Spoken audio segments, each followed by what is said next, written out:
No dia em que foi disponibilizado o documento da etapa 2, fase 2 da UBRAC, nós imprimimos os documentos, distribuímos entre os membros, nos reunimos, lemos em conjunto, fizemos anotações, exibimos ideias e marcamos os principais pontos.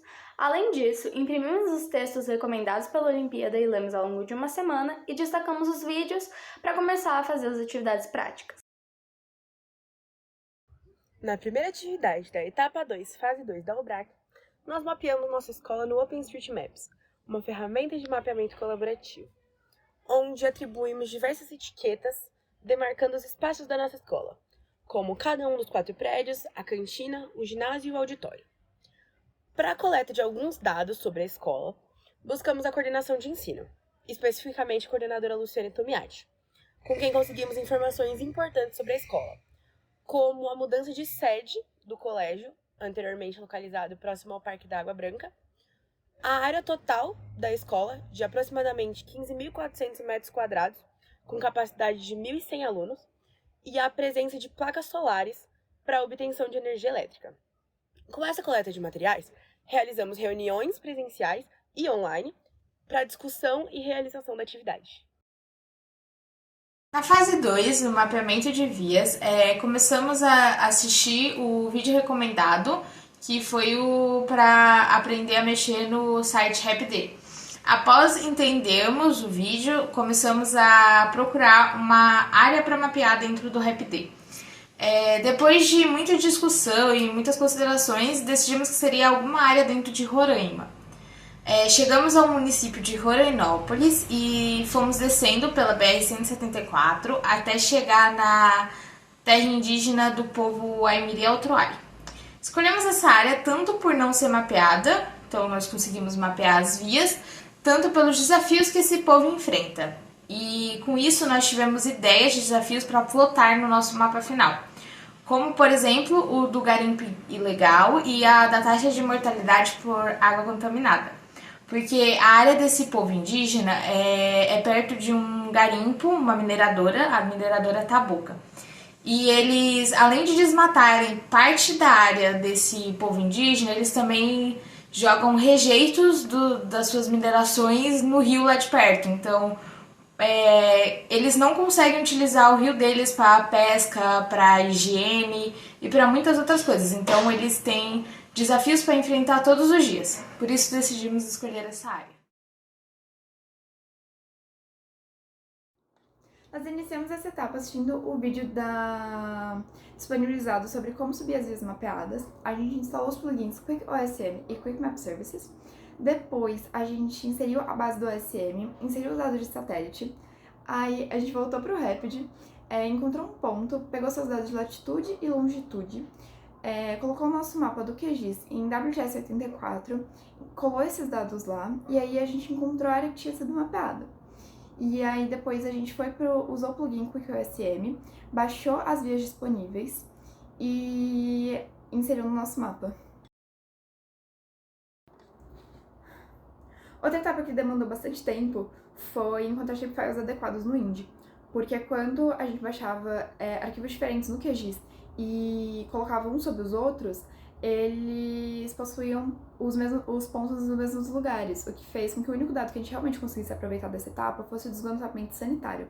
Já o dado de mortalidade atribuída ao consumo de água inadequado e saneamento básico, ele estava por polígono, assim como o óleo de copaíba, o que faziam com que eles se conflitassem.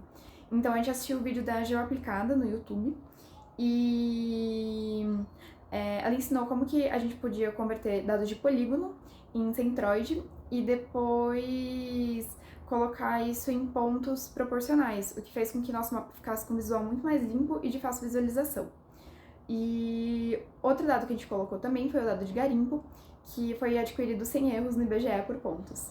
Foi um pouco complicado também a parte de simbologia, porque nosso mapa da etapa 1 ficou muito colorido, então a gente demorou um pouco para encontrar cores adequadas, mas no final das contas, o dado de óleo de copaíba ficou representado por círculos marrons, o de mortalidade ficou representado por triângulos laranjas, o de esgotamento sanitário por losangos cinzas e o de garimpo ilegal por pontos amarelos. E esse é o resultado de como ficou o nosso mapa.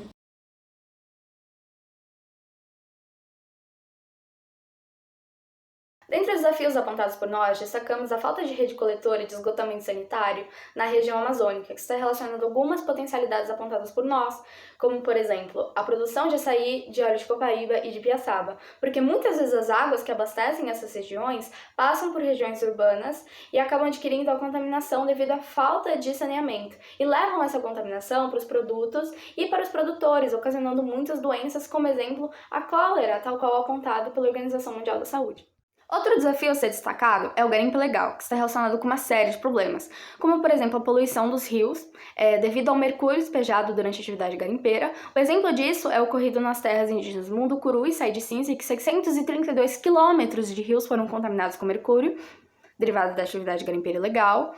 E isso compromete a saúde de muitas populações que dependem dessas águas, como, por exemplo, os Mundukuru, os Tapajós e o presenciado no começo do ano de 2022 com os Yanomamis. Outra questão que também é comprometida são os pontos de ecoturismo, a exemplo do ocorrido com o aquífero Alter do Chão, em que 7 milhões de resíduos do garimpo foram despejados e houve uma alteração de sua coloração. Essas duas questões nos levam a outro desafio presente na região amazônica, que é a alta taxa de mortalidade presente na região devido ao uso de água inadequada e também do saneamento inadequado. Isso, infelizmente, se configura como uma forma de violência, porque saneamento básico e água de qualidade são direitos básicos que deveriam ser usufruídos por todas as pessoas. E essa falta de assistência pública e a realização de atividades ilegais na região resulta em catástrofes às vidas dessas populações. Para a realização do relatório, anotamos as atividades realizadas em cada uma de nossas reuniões e nos reunimos para estruturá-lo, descrevendo os processos realizados em cada data, como a leitura dos documentos, os mapeamentos e as discussões, juntamente com a professora orientadora Carla. Os vídeos foram gravados em nossos encontros e casas, tendo suas funções divididas entre cada membro da equipe, de acordo com a temática de maior interesse individual. Além disso, obtivemos o auxílio do professor Alexandre Benedetti para a edição do mesmo. Ao final desse vídeo, queremos expressar o nosso agradecimento pela orientadora Carla Marques, que nos guiou e nos auxiliou durante esse processo de elaboração das atividades da etapa 2, fase 2 da UBRAC. Nós gostaríamos também de agradecer ao nosso professor de Filosofia e Sociologia, Alexandre Benedetti, por ter ajudado com a edição, e a criadora de conteúdo de Aplicada por ter ajudado a gente com simbologia gráfica. Gostaríamos de agradecer também a coordenadora de ensino, Luciane Tomiati, por nos auxiliar com o fornecimento de dados para uma das atividades e nos acompanhar em todas as fases. E também a diretora da escola, Kátia Passos, por nos proporcionar a oportunidade de participar da Olimpíada. Agradecemos também à Universidade Federal Fluminense por nos permitir participar dessa Olimpíada e agradecemos também a toda a equipe da UBRAC.